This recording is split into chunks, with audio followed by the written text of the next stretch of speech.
오늘도 예배 오신 여러분들을 환영합니다. 같이 기도하고 하나님 앞에 예배드립니다. 아버지 하나님 감사합니다.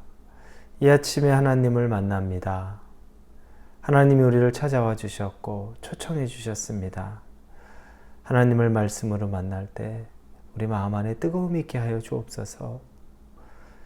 글자의 활자로 되는 하나님이 아니라 그 활자가 내 앞에서 내 눈과 내 마음 가운데 생명으로 다가오는 하나님으로 만나기를 원합니다. 우리는 마음이 굳어 있습니다. 세상의 것으로, 세상의 생각으로, 세상의 방법으로 이 모든 것이 하나님의 말씀대로 이루어질 것이라기보다는 내 경험과 세상의 경험만을 생각하고 제한합니다.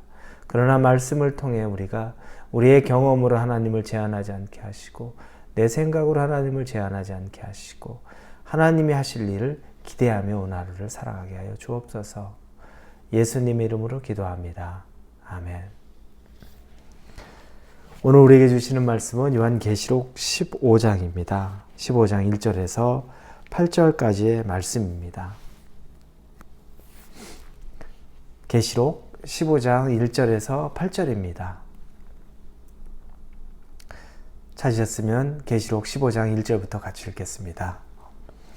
또 하늘에 크고 이상한 다른 이적을 보며 일곱 천사가 일곱 재앙을 가졌으니 곧 마지막 재앙이라. 하나님의 진노가 이것으로 미치리로다. 또 내가 보니 불이 섞인 유리 바다 같은 것이 있고 짐승과 그의 우상과 그의 이름의 수를 이기고 벗어난 자들이 유리 바다 가에 서서 하나님의 검은 고를 가지고 하나님의 종 모세의 노래 어린 양의 노래를 불러 이르되 주 하나님 곧 전능하신 이시여 하시는 일이 크고 놀라우시도다. 만국의 왕이시여 주의 길이 의롭고 참되시도다. 주여 누가 주의 이름을 두려워하지 아니하며 영화롭게 하지 아니하오리까. 오직 주만 거룩하시니이다. 주의 의로우신 일이 나타났음에 만국이 와서 주께 경배하리이다 하더라.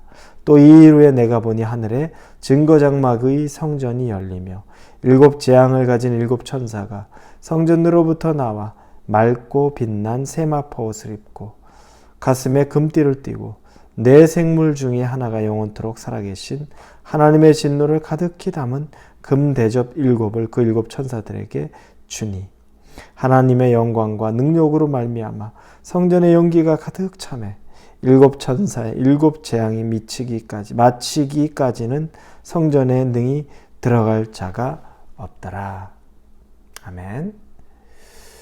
요한은 오늘 또 다른 환상을 봅니다. 그런데 그 환상은 일곱 대접의 재앙이라고 말하는 환상입니다. 우리는 앞서 일곱 인의 재앙을 보았습니다. 그리고 일곱 나팔의 재앙도 보았습니다. 그리고 이 일곱의 숫자가 담겨져 있는 마지막 재앙이 바로 일곱 대접의 재앙입니다. 이제 일곱 대접의 재앙이 본격적으로 시작하는데 일곱 대접의 재앙은 16장에 나와 있습니다. 그런데 오늘 15장은 앞으로 일어나게 된 16장에 일어날 일곱 대접의 재앙에 대한 서막, 서곡과 같은 것입니다. 요한의 눈에 비춰져 있는 이 일곱 대접의 재앙이 일어나기 직전에 서막과 서곡의 환상이 어떤지를 우리는 보게 됩니다.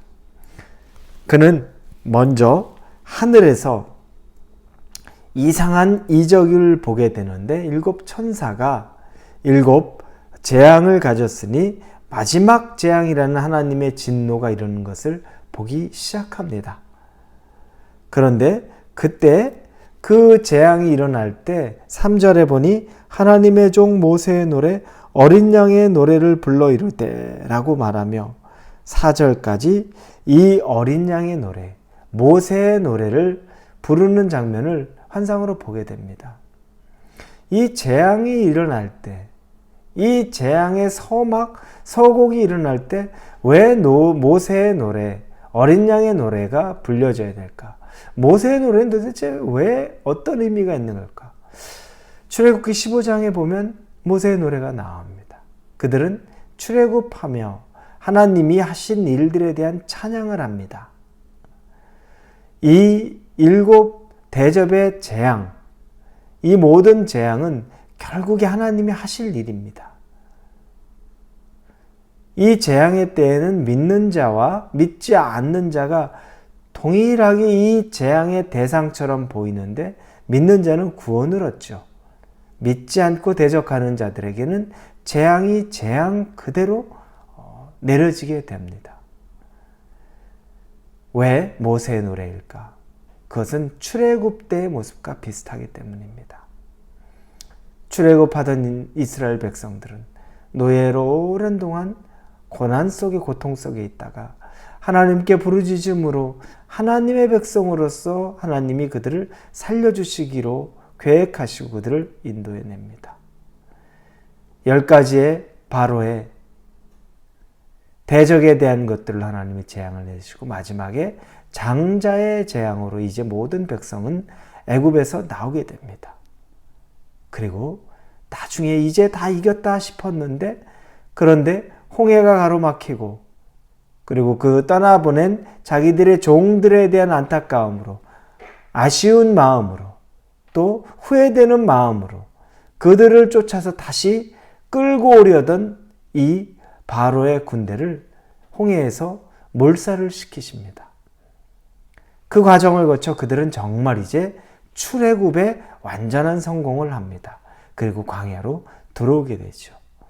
이 과정을 보면서 하나님의 승리의 나팔소리, 하나님은 계획하신 것을 반드시 이루시고 하나님은 한번 당신이 일을 진행하시면 끝까지 그 일을 마무리하시고 그리고 결론적으로 자기 백성을 구원해낸다는 것입니다. 이 출애굽, 모세의 출애굽기의 내용이 바로 그것입니다.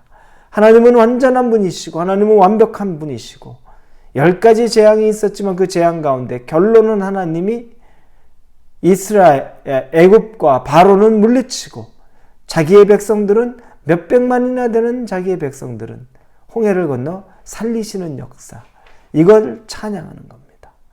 자, 이제 큰 재앙 앞에 이 모세의 노래를 찬양한다는 것은 자기 백성들은 이제 이 대재앙 때 구원받는 자로 하나님의 성전에 같이 머물게 되고 반대로 하나님을 대적하던 이 사람들에게는, 대적자들에게는 정말 말할 수 없는 재앙이 내리게 된다는 겁니다.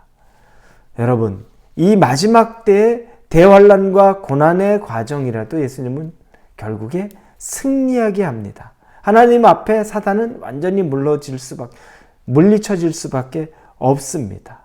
그리고 이 찬양 이후에 하늘의 장막의 성전이 열립니다. 그리고 비로소 그때 7 천사들이 이제 금 대접 안에 있었던 하나님의 저주의 심판들을 하나하나씩 풀어내는 겁니다. 심판의 시간이 성도들에게는 찬송의 시간이 됩니다. 그래서 심판을 앞두고 이 천사들이 나오는데 모세의 노래, 어린 양의 노래를 부르는 겁니다. 심판의 때에 믿는 우리들은 가장 기대되는 것, 내가 정말 기대하고 있었던 한 영화가 있다고 생각해 보십시오. 그 영화의 개봉일에 맞춰서 이제 드디어 내가 그 영화를 보게 되는구나, 상영하는 그 영화를 내가 보게 되는구나, 가슴 두근두근 하면서 기대하며 그 영화를 보게 되는 당사자가 바로 심판의 때에 믿는 자들입니다. 반대로 심판의 때에 심판의 대상이 되는 믿지 않는 자들, 대적하는 자들은 정말 두렵고 떨림으로 그 마지막 순간을 눈을 마주할 수가 없는 거죠. 볼 수가 없는 거죠. 직면할 수가 없는 거죠. 얼마나 다릅니까? 똑같은 인생을 살았는데 한 인생은 마지막 때를 기대합니다. 노래를 부릅니다. 찬양을 부릅니다. 그러나 한 인생은 마지막 때 되면 이제 자기에게 쏟아질 그 재앙에 대해 두려워할 수밖에 없습니다. 여러분은 어떤 인생이 되고 싶으십니까? 당연히 전자가 돼야죠. 그리고 전자가 될 줄로 믿습니다. 그러기 위해선 우리가 믿음을 지켜야 합니다. 하나님의 말씀에 늘 순종할 수 있어야 되고 예수님이라면 우리의 목숨을 걸 수 있어야 됩니다. 그 성도만이 누릴 수 있는 마지막 때의 영광의 노래요. 마지막 때에 성전에 머무를 수 있는 우리의 축복의 시간이 된다는 것을 꼭 믿으십시오. 이 땅을 살면서 하나님 앞에 믿음을 보이지 않고 믿음으로 살지 않고 우리가 결과로만 열매를 가지려고 하면 그건 모순입니다. 예수님을 위해서는 우리가 정말 죽음조차도 두려워하지 않을 정도로 그분에게 모든 것을 내어드릴 수 있기를 바랍니다. 나의 자아, 나의 생각, 나의 욕심은 예수님 앞에서는 헛되고 헛된 것이라는 고백을 하시며 보다 값있고 보다 값지고 의미 있는 우리의 삶을 하나님 앞에 드리기를 예수님의 이름으로 축원합니다. 기도합니다. 하나님 감사합니다. 마지막 때가 되는데 어떤 사람은 모세의 노래, 어린 양의 노래를 부르며 기뻐하고 찬양합니다. 그러나 어떤 사람들은 이제 쏟아질 재앙을 두려워할 수밖에 없습니다. 아니, 두려워하지도 모르고 어떤 일이 일어날 줄도 모르고 하루하루를 살아가고 있습니다. 우리를 불쌍히 여겨주셔서 그 마지막 때가 이르렀을 때 하나님 앞에 감사와 찬양이 있을 수 있는 자들로 삼아 주옵소서. 예수님의 이름으로 기도합니다. 아멘.